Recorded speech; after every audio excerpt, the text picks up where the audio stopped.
That's what he said. Goodbye for now, Florence. We're going to Arezzo. So come and join us.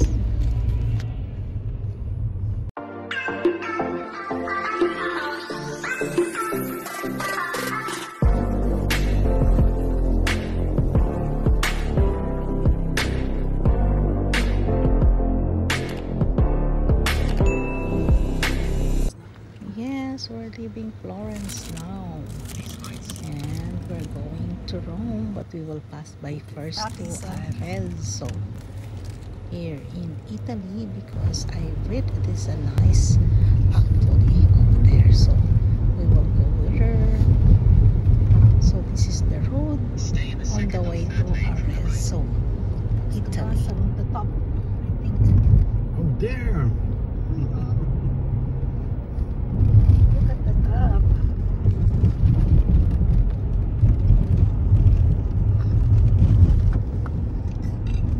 That's really a castle, yeah. Stay in the middle 2 lanes. Beautiful castle there. So first, this is the middle 2 lane, huh? Mm-hmm. We just create a lane. Look, it's beautiful. There's a castle over there. Castle of Florence. Yeah.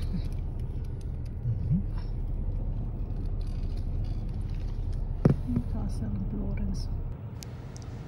Look at that from far away. It looks so nice. Moving Florence. So check how it's on the way to Rome.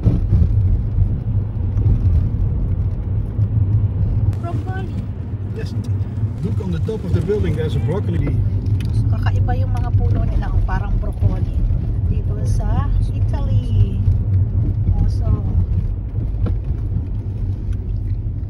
broccoli daw is a vegetable, sabi ng nanay ko. Very good, mama. Broccoli is vegetable. In 2 kilometers, take the exit to merge onto E35 towards.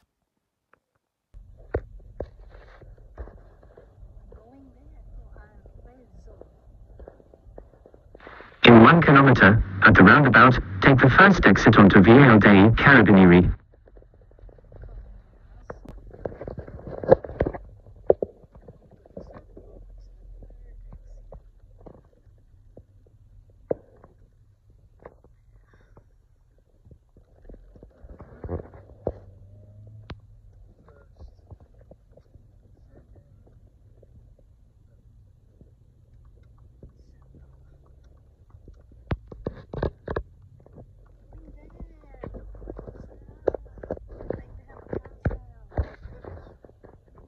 At the roundabout, take the first exit onto Via Francesco Petrarca. Well, almost by Arezzo. And Arezzo, actually, it is just, like a heli in the mountain. So it's like overlooking through the highway. So that's why naakit kaming puntahan ang Arezzo, Italy.